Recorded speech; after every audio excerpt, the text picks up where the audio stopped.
Bienvenue au cœur de l'histoire. Je suis Virginie Giraud et aujourd'hui, j'ai envie de vous raconter l'histoire de Spartacus. On connaît surtout son mythe grâce au péplum hollywoodien. Ce barbare vendu à Rome comme gladiateur a levé une armée d'esclaves pour tenter de retrouver sa liberté. Sa rébellion folle contre les Romains au 1er siècle avant Jésus-Christ est avant tout l'épopée d'une fuite à l'issue fatale. C'est cette histoire passionnante et pleine de rebondissements que j'ai envie de vous faire découvrir en 2 épisodes. Spartacus, la rébellion du gladiateur, épisode 1, l'injustice de l'esclavage.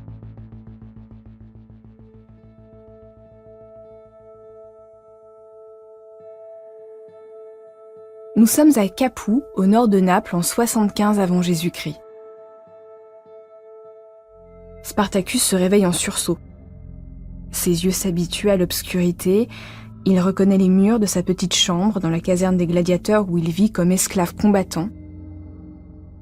Il réveille sa compagne endormie à côté de lui. Prêtresse de Dionysos, dieu du vin, elle est initiée à l'oniromancie, l'art de voir l'avenir dans les rêves. Encore ému par la puissance des sensations qu'il vient de ressentir, l'esclave raconte qu'un serpent s'enroulait autour de son visage. Sa femme le regarde l'air grave. Spartacus vivra une vie exceptionnelle, mais il aura une mort tragique.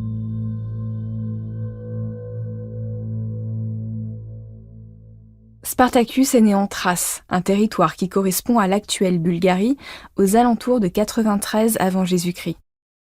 Cette région est encore barbare, elle n'est pas romanisée, et le peuple vit humblement. De la jeunesse de Spartacus, les historiens ne savent rien. Une chose est certaine, il est capturé pendant un raid contre son village, soit par des soldats romains, soit par des pirates qui vendent leurs prises sur les marchés des villes de l'empire territorial. Son nouvel état lui est insupportable. Il clame qu'il est un homme libre. Sa façon de se rebeller laisse entendre qu'il pourrait être un fils de bonne famille ou un membre d'une petite noblesse slave. Et c'est vrai qu'il est intelligent et connaît les institutions romaines. Il ne peut donc en aucun cas être un berger ou un petit paysan isolé. Dans l'Antiquité, la Gaule, la Germanie et les pays slaves sont des réservoirs d'esclaves pour le monde romain. Et oui, c'est pas les États-Unis au XIXe siècle. Les esclaves sont plutôt blonds et viennent du Nord. Les esclaves noirs dans les péplums hollywoodiens sont une projection de l'histoire américaine sur l'Antiquité. Arrivé à Rome en 75 avant Jésus-Christ, Spartacus aurait exigé de ses marchands sa remise en liberté. Il insiste tant qu'on le laisse faire un recours en justice. Le Thrace se rend très sûr de lui jusqu'au tribunal. Si ces vendeurs qui l'escortent le laissent faire, c'est qu'ils savent comment ça va finir. Spartacus expose les conditions de sa détention devant un collège de juges romains. Il est écouté mais renvoyé sur les tréteaux des marchands.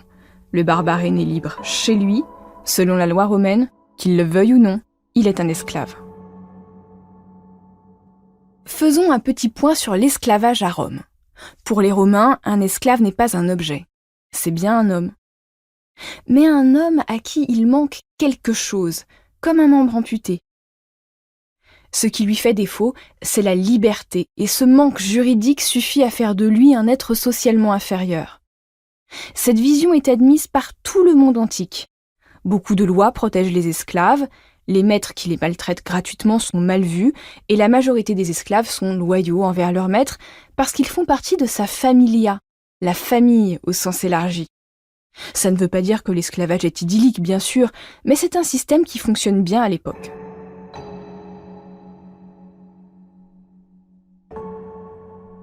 Être vendu sur le marché aux esclaves est une expérience humiliante pour Spartacus.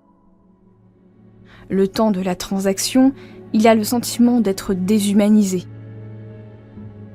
Il est exposé presque nu pour que les acheteurs voient la marchandise, on lui ouvre la bouche pour observer ses dents, on tâte ses muscles.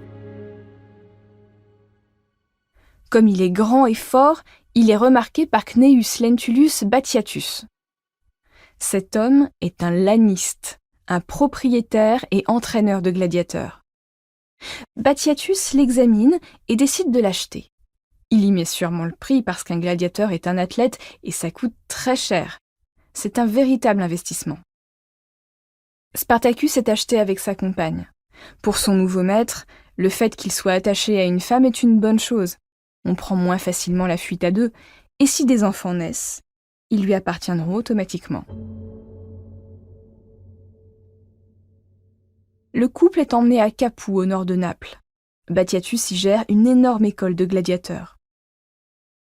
Sa caserne a quelque chose de militaire. 200 personnes y vivent. Les gladiateurs, mais aussi tous ceux qui font tourner l'établissement. Les médecins, les cuisiniers, les domestiques, les entraîneurs, les secrétaires. Ils sont presque tous esclaves. Cette caserne est une sorte de forteresse de laquelle personne ne sort sans autorisation. Elle se compose d'un réfectoire, de dortoirs, de salles de soins médicaux, d'une armurerie et de pistes d'entraînement. C'est une véritable ville dans la ville. Spartacus n'aime pas particulièrement son nouvel univers et encore moins son nouveau métier. Gladiateur. Ça fait pourtant rêver tout le monde à Rome. C'est un métier du spectacle hérité d'une ancienne tradition religieuse étrusque. Il semblerait qu'aux alentours du IVe siècle avant Jésus-Christ, les gladiateurs se battaient à mort pendant des cérémonies expiatoires ou funéraires. Mais à l'époque de Spartacus, la gladiature, c'est simplement du spectacle. Un pur show business. Les journées se ressemblent. Le matin, Spartacus se lève tôt. Au réfectoire, il prend un petit déjeuner copieux. Comme tous les gladiateurs, il est bien nourri pour entretenir un physique lourd et musclé.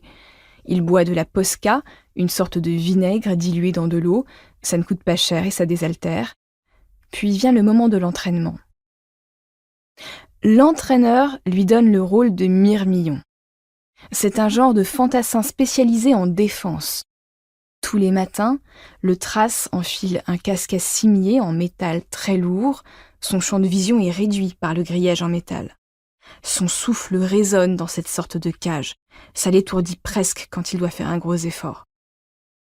Il passe ensuite une protection en tissu épais sur son bras droit, enfile une jambière pour protéger son tibia gauche, prend son grand bouclier rectangulaire dans sa main gauche et son glaive dans la main droite.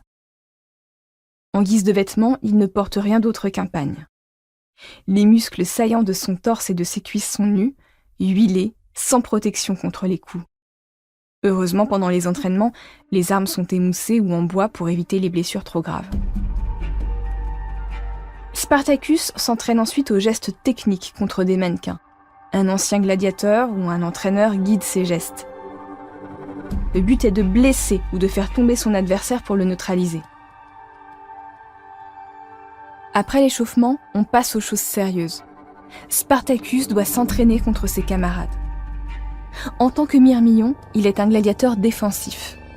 Et selon les règles de la gladiature, il doit donc toujours être opposé à un gladiateur avec une panoplie offensive. Souvent, son adversaire est le rhétière. Ce gladiateur peut attaquer le mirmillon avec son filet et son trident. Si Spartacus est immobilisé par le filet de pêche qui s'accroche à son casque, il sera une proie facile pour son adversaire. Ce jour-là, c'est Crexus, le frisé en latin, qui est en face de lui. Spartacus s'avère un redoutable gladiateur. Même si le rhétière a des avantages sur lui grâce à son équipement, le Thrace est souple, fort et surtout, il a la rage. La rage d'être un esclave et de devoir se battre pour divertir des Romains. Après l'entraînement, Spartacus se délasse dans les bains. Recouvert d'huile d'olive, il transpire dans une salle chaude des thermes qui ressemble à un hammam. Il se frotte ensuite avec un strigile, une sorte de lame courbe et non tranchante qui sert à racler la peau. Le mélange de sueur, d'huile et de poussière qu'il récupère grâce à cet outil fait l'objet de convoitises. Des apothicaires l'utilisent pour fabriquer des filtres d'amour. Parfois, Batiatus laisse entrer des dames dans les vestiaires des bains. Elle paye une fortune aux lanistes pour venir déshabiller les gladiateurs et se pâmer en touchant leurs muscles. Quand un gladiateur leur plaît particulièrement, elle paye pour l'organisation d'un combat privé chez elle. Rien de mieux pour divertir les invités d'une soirée, et plus si affinité. Après les termes, vient l'heure du dîner. Ensuite, Spartacus rejoint sa chambre qu'il partage avec sa concubine. La routine de Spartacus ressemble à un jour sans fin, seulement rompu par les jours de combat. Dans le grand amphithéâtre de Capoue, les spectateurs se massent pour voir les spectacles. Ils viennent de Naples, de Pompéi, d'Herculanum. Dans les gradins, le public chahute. Chacun soutient son favori et déteste les gens de la ville d'à côté. Le public en vient souvent aux mains. Au début des jeux, les gladiateurs viennent saluer l'éditeur, l'homme qui a payé pour l'organisation des combats. Il s'agit souvent d'un politicien qui divertit la plèbe pour être réélu. Si le combat doit aller jusqu'à la mort, les gladiateurs le savent dès le début, car l'éditeur a payé plus cher le laniste. Il faut le dédommager pour la perte de son investissement. L'arbitre lance le combat. Spartacus se jette avec férocité sur son adversaire. Ça ne dure que 2 ou 3 minutes. Il faut frapper vite et fort, car le premier ennemi de Spartacus, c'est son casque qui l'empêche de respirer. L'arbitre suit de près les combattants pour ordonner les arrêts et les reprises. Et puis Spartacus prend le dessus, son adversaire tombe, il le met en joue avec son glaive, la pointe à quelques centimètres de la jugulaire. Le temps semble suspendu. Les combattants se figent. L'arbitre lève les bras, le trio attend la réaction du public. L'éditeur interroge la foule en délire. Si elle agite un mouchoir, on arrête le match. Si elle lève 3 doigts et fait mine d'embrocher un ennemi, elle demande la mort. Seul l'éditeur peut assouvir la soif de sang du public en demandant la mise à mort du vaincu. Dans ce cas, le condamné attrape l'arme de son opposant et la guide lui-même contre sa jugulaire. Question d'honneur. Spartacus est rarement le gladiateur qui tombe au sol. Même si les cicatrices s'accumulent sur son corps, son talent lui vaut le surnom de Princeps Gladiator, le premier gladiateur. Chaque blessure faite au combat enrichit Batiatus alors que le Thrace ne se bat que pour survivre. Lassé de ce mode de vie, il commence à parler aux autres esclaves de son envie de s'enfuir. Gladiateurs ou marmitons, tous baissent les yeux. Un fuyard rattrapé portera une flétrissure, une marque au fer rouge sur le visage et un collier de fer qui demandera à celui qui le trouve de le ramener à son maître, ou pire, il finira crucifié. Mais à force de parler de ses rêves de fuite, Spartacus parvient à convaincre 70 esclaves sur les 200 de la caserne de le suivre dans son projet. Un jour, au signal donné par le Thrace, les 70 révoltés se précipitent dans la cuisine de l'école de gladiature et volent les couteaux et les broches. C'est plus simple de dévaliser la cuisine parce que l'armurerie est toujours fermée à clé. Les fugitifs renversent les gardiens des portes de l'école et en sortent. Ils courent dans les rues en poussant des hurlements pour faire peur aux passants. Leur objectif ? Rejoindre la campagne aux abords du Vésuve tout proche pour échapper à leur maître qui se lancera à leur poursuite. Ils le savent, ils n'ont que quelques minutes d'avance sur Batiatus. Leur fuite est en réalité un combat à mort.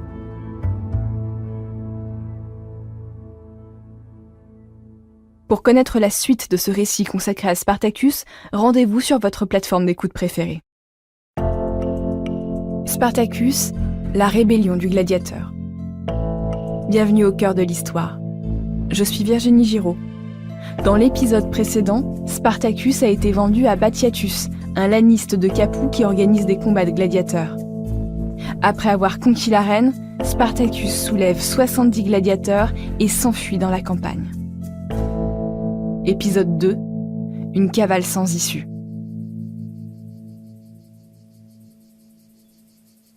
Nous sommes à l'été 73 avant Jésus-Christ, à Capoue, au nord de Naples.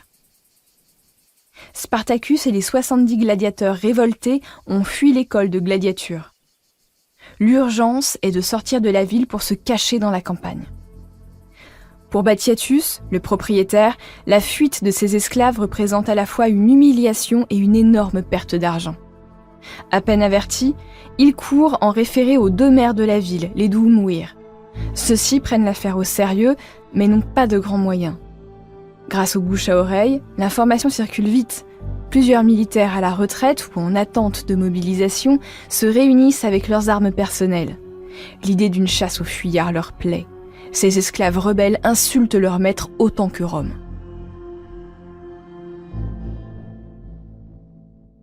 Alors que la troupe improvisée de soldats se met en route, Spartacus et ses 70 gladiateurs s'acheminent vers le Vésuve situé à une vingtaine de kilomètres de Capoue. Le volcan est alors une montagne aux pentes fertiles couverte de vignes, de céréales et d'arbres fruitiers.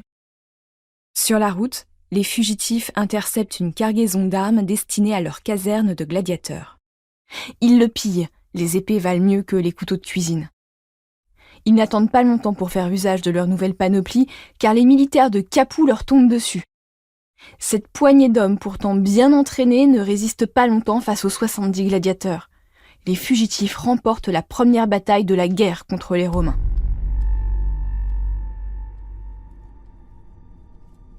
Après une journée de marche, les fugitifs arrivent sur les pentes du Vésuve.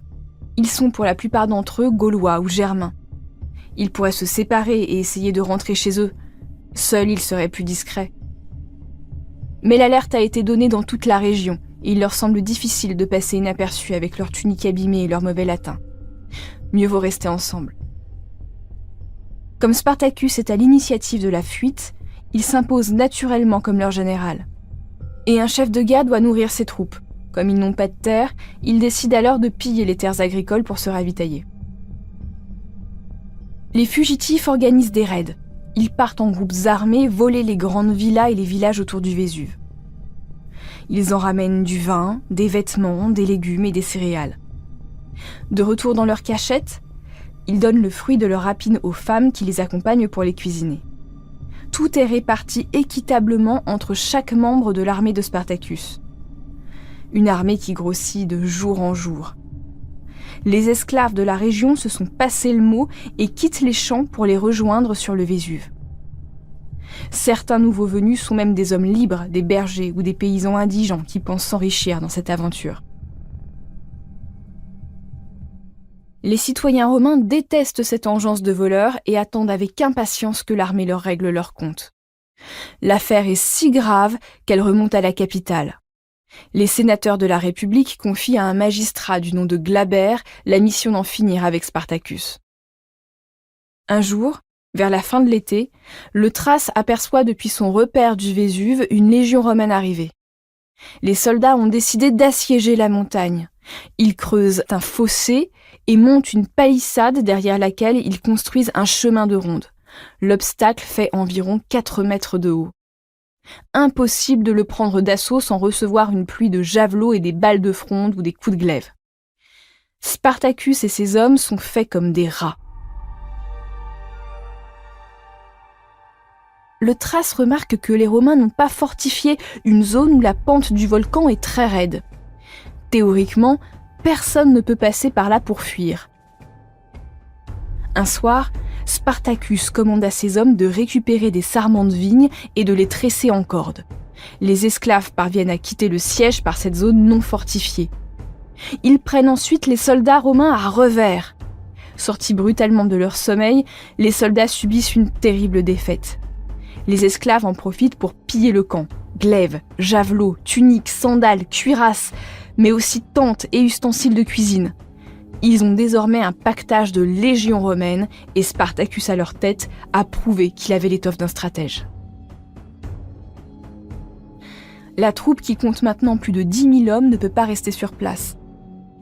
La légion a été défaite, mais une autre viendra. Spartacus guide alors ses hommes de manière erratique dans le sud de l'Italie. Il cherche les villes où les réserves de blé permettront de nourrir les fugitifs. Tout le pays commence à trembler face à cette troupe qui sème le chaos.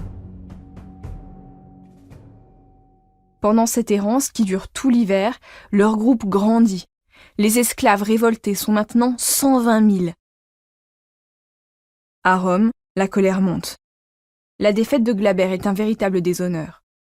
Le Sénat déploie une nouvelle armée sous les ordres de 2 consuls, Lucius Gellius Poplicola et Cneius Cornelius Lentulus. À la tête de 2 légions, soit 12 000 hommes, les consuls partent à la rencontre de Spartacus, ou plutôt de ses armées. Les esclaves en fuite se sont scindés en 3 groupes pour se déplacer plus facilement. Crixus le Frisé a pris la tête du 2e groupe, et Oinomaos, littéralement celui qui est passionné par le vin, dirige le 3e. Hélas, Crixus et Oinomaos ne sont pas des bons chefs de guerre. Ils sont écrasés par l'armée romaine au printemps 72 avant Jésus-Christ. 20 000 esclaves sont tués. Reste le groupe de Spartacus. Ces hommes sont plus nombreux et surtout, le Thrace est un excellent stratège. Pendant l'été, Spartacus se retrouve au pied des Alpes, dans la plaine du Pô, au nord de l'actuelle Italie. Franchir les montagnes est possible, mais délicat. Les fugitifs pourraient se retrouver nez à nez avec les troupes du puissant général Pompée qui rentre des Espagnes où il a maté une révolte. Les doutes de Spartacus laissent le temps à 10 000 soldats romains de fondre sur eux. Mais là encore, la rage de vivre des esclaves leur permet de prendre l'avantage et d'écraser les Romains. 300 d'entre eux sont capturés et sacrifiés pour apaiser les esprits de Crixus et de Oinomaos. Après ce bain de sang, Spartacus décide de retourner au sud de l'Italie. Toutes les villes croisées sont pillées, les femmes violées. Dans le fond, Spartacus déteste ces exactions. Il essaye de discipliner ses hommes et de les structurer comme une véritable armée. Mais les vrais soldats ont une patrie à défendre. Eux n'ont rien. Et c'est ça qui les rend méprisables aux yeux des citoyens romains. Spartacus le sait, mais il ne peut pas fonder un État dans l'Italie romaine, bien que certains de ses hommes en rêvent.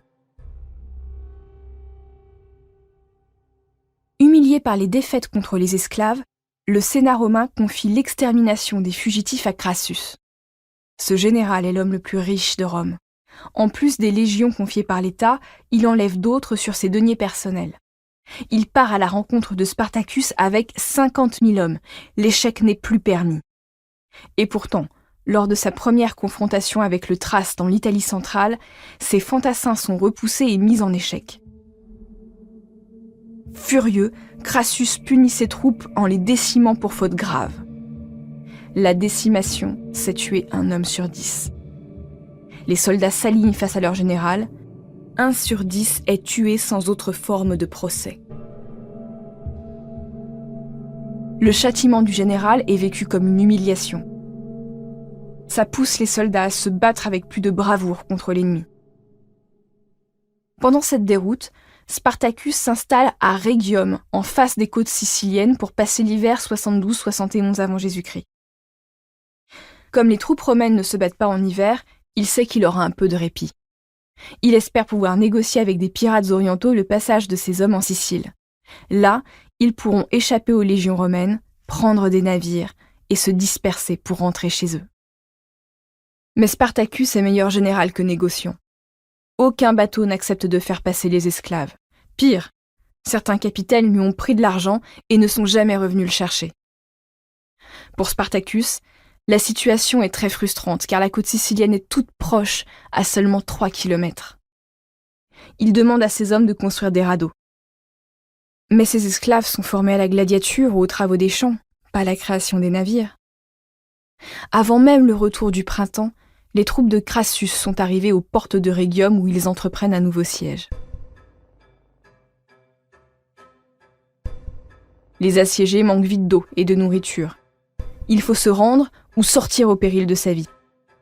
Avant de prendre une décision, Spartacus parvient à kidnapper un soldat romain. Il le fait crucifier dans un endroit de la ville où le malheureux peut être vu de ses concitoyens. La crucifixion est une punition réservée aux esclaves ou aux étrangers. La loi interdit qu'on crucifie un citoyen, c'est-à-dire un homme né libre. Et les militaires ont tous ce statut. C'est une nouvelle provocation pour Crassus. Après plusieurs jours d'une interminable attente, Spartacus décide de lancer un assaut contre un point de la fortification. Il fait remplir le fossé du siège avec des cadavres de ses propres hommes morts les jours précédents, parvient à ouvrir une brèche dans la palissade romaine et sort avec ses troupes, non sans payer le prix du sang. Après cette fuite, l'armée romaine rattrape encore les fugitifs au nord de Rhégium. La traque ne s'arrêtera jamais.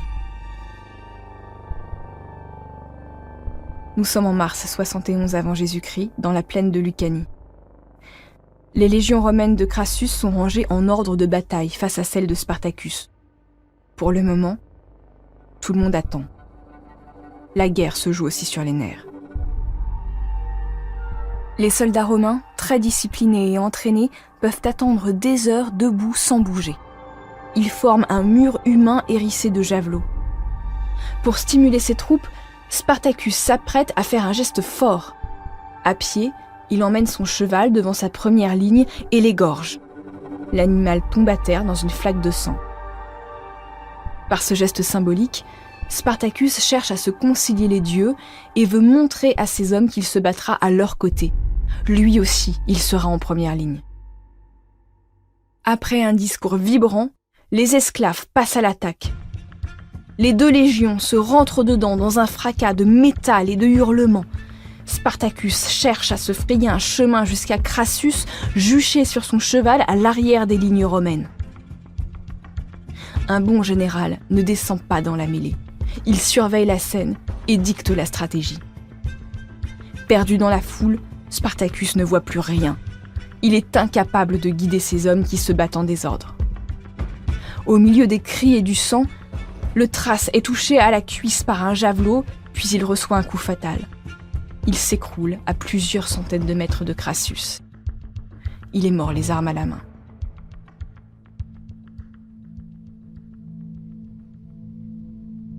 Cette fois, les esclaves réalisent que la bataille est perdue. Certains tentent de fuir. Ils sont rattrapés et tués par les Romains, à l'exception d'un groupe de 5000 hommes qui parvient à s'échapper vers le nord. Avant même la fin de la journée, les troupes romaines ont fait 60 000 morts chez les esclaves et 6 000 prisonniers. Rome a enfin gagné la guerre contre Spartacus. L'honneur est sauvé. Alors que Crassus rentre à Rome avec ses esclaves captifs, le général Pompée, de retour d'Espagne, intercepte les 5000 hommes qui ont échappé au consul et les tue tous. Ce qui lui vaudra cette phrase « Crassus a détruit le mal et moi la racine ». Fin mars 71 avant Jésus-Christ. La quiétude de la Via Appia, la route entre Rome et Capoue, est perturbée par les bruits de marteaux et les cris. Les soldats de Crassus ont planté des croix tout au long de cette route. Ils sont maintenant en train de crucifier les 6000 prisonniers des contingents de Spartacus. Leur mort ignominieuse servira de leçon aux esclaves séduits par les idées de sédition.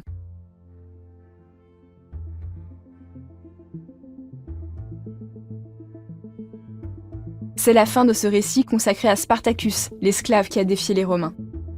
Merci de l'avoir écouté. Abonnez-vous au podcast sur votre plateforme d'écoute préférée pour ne manquer aucun épisode. Et vous pouvez aussi nous suivre sur Twitter, Instagram et TikTok pour avoir accès à des contenus inédits. Au cœur de l'histoire est un podcast original Europe 1 Studio produit par Adèle Imbert. Je suis l'auteur du récit que vous venez d'écouter. La direction artistique est assurée par Adèle Imbert et Julien Tarot. Cet épisode a été réalisé par Clément Ibrahim. Julien Tarot a composé la musique originale ainsi que les musiques additionnelles avec Sébastien Guidis. Kelly Decroix est chargée de la communication et Héloïse Bertil de sa diffusion.